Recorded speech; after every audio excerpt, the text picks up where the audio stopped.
голосовать qilganman. Prezidentskiy saylov bo'lganda men sizga голосовать qilganman, ishonganman. Shu meni anaqa nima deydi? Meni tarafimni olasiz. Kimligimni qat'iy nazar bo'lishimni qat'iy nazar, xo'p men iflos odam bo'lamanmi, Xudo asrasin. Xo'p men jinni odam bo'lamanmi, lekin meni yonimga olasiz. Meni huquqimni, pravamni, meni yaqinlarimni yonini olasiz deb men sizga голосовать qilganman. Siz orqangizdagi odamlar mana shunaqa sizni yuzingizni, sizni o'zingizni avtoritetingizni mana shunaqa tushirib yurishibdi orqangizdan. Assalomu alaykum. Men muhtaram prezidentimiz Shavkat Miromonovichga murojaatim qilaman. Shavkat Miromonovich shu video sizga yetib boradimi, yo'qmi, ko'rsatishadimi, yo'qmi, sizning yaqinlaringiz bilmadim. Sababi men 8 yildan beri sizga murojaat qilaman. 8 yildan beri bilmasam, balkim yetib borgandir meni murojaatim. Prezident portali bor ekan, prezident portalidan men vоспользоваться qilib sizga jo'natyapman murojaatnomam. Shu nohaqlik, nespravedливость bo'lgani uchun shu masalani yechishga yordam berishingizga murojaat qilgan edim. Lekin menimcha, yo'q, yetib borgan, o'qigansiz, ahamiyat bermadingiz shu meni anaqamga, murojaatimga, yoki действительно sizga murojaatim yetib bormagan. Hatto men sizga ishonaman. Sizga avvalambor juda ham men ishonamanki, qanaqa tarzda, chunki sizni orqangizdagi, sizni amaldorlaringiz, xizmatchilaringiz bular nima qilayotganligini siz ko'rmayapsiz, bilmayapsiz, umuman xabaringiz yo'q. Bundan tashqari men nima demoqchiman sizga? Shu tomondan birinchi o'rinda men so'raymanki, videoni jo'natgan odam, qabul qilgan odamdan meni yuzimni ko'rsatmasin. Yuzimni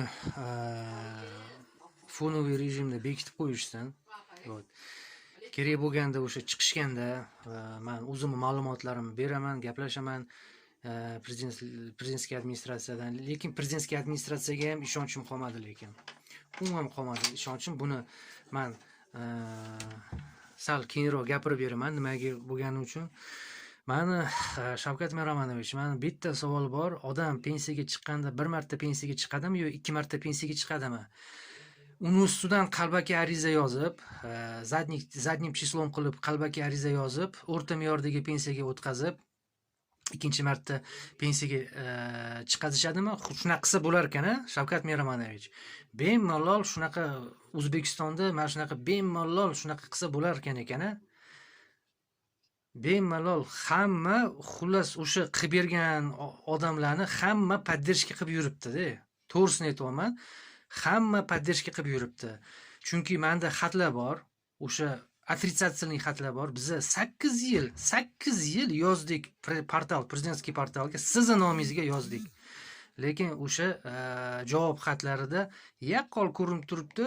2004-yilda siz ariza yozibsiz, o'sha arizangiz orqali sizni 2004-yilga pensiyaga chiqazishibdi. Bu qayerda yozilgan shu narsa?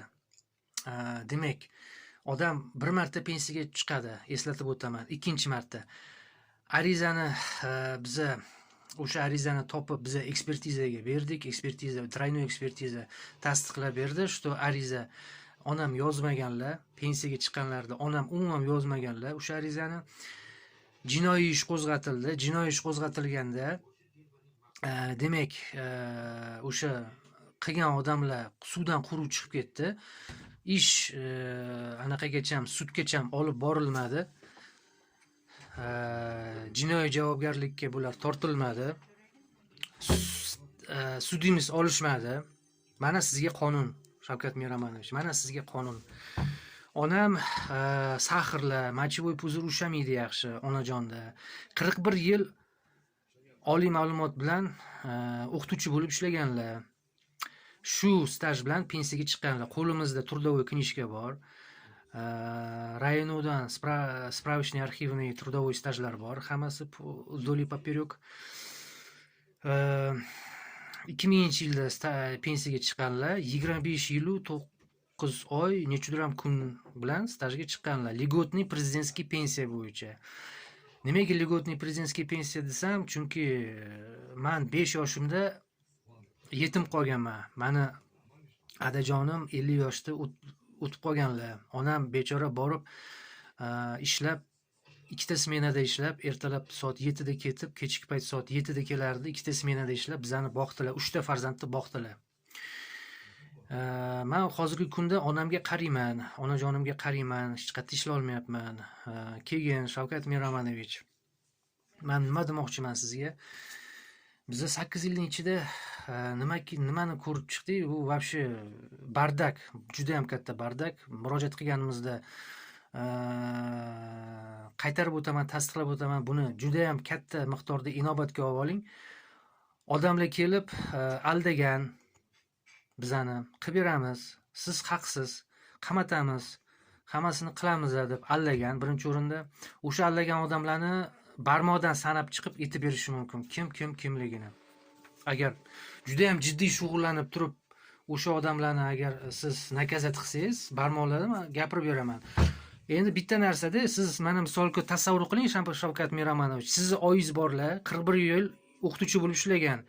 Ko'p-katta odam o'shani aldasa 5 yoshli bolaga o'xshab, sizni jag'lingiz chiqmaydimi? Bemalol shunaqa aldab ketsa bo'ladimi? Shavkat Miromonovich, oyingizni shunaqa agar qilsa. Bundan tashqari va'da qilib turib, va'dasini ustidan chiqmasa bular.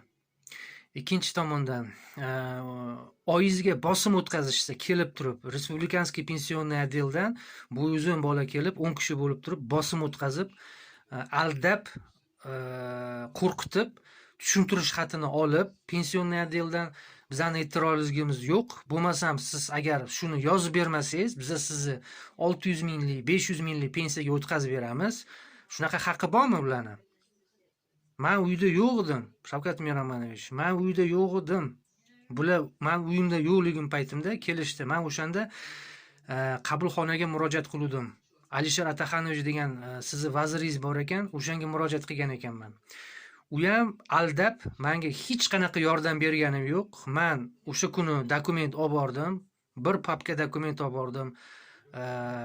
O'sha xatlar, nima deydi, xatlar, отрицательный xatlar, har xil instansiyadan, SMB deysammi, prokuratura deysammi, Adliya vazirligi, Ministerstvo finansov, pensionniy отдел, по правам человека, hammasiga yozdim, suddan, hammasidan отрицательный xat. O'sha одинаковая история.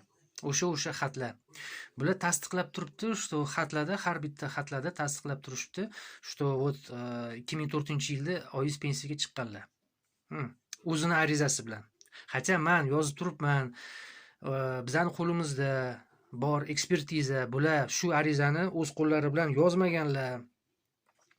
Pensiyalarini qaytarib beringlar, pensiyalari o'sha butunlay stajlari bilan qaytarib beringlar, pensiyalari boshqacha bo'lishi kerak hozirgi kunda. Alam qilmaydimi odamga mana shunaqa aldaganlar uchun?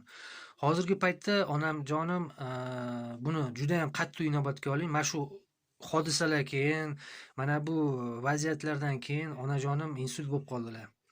Hozir insultda уже как 5 yil shuni orqasidan yugurganlardan.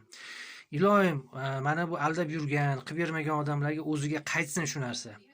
O'zini ota-onasiga, bolalariga o'ziga qaytsin shu narsa. O'zi boshidan ko'rsin shu narsani. Mana men sizga jo'natyapman, shu videoni jo'natyapman.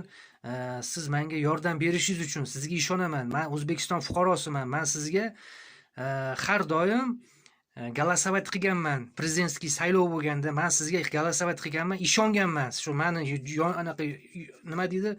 Mani tarafimni olasiz. Kimligimni qat'iy nazar bo'lishimni qat'iy nazar, xo'p men iflos odam bo'lamanmi, Xudo asrasin. Xo'p men jinni odam bo'lamanmi, lekin meni yonimga olasiz. Meni huquqimni, pravamni, meni yaqinlarimni yonini olasiz deb men sizga голосовать qilganman.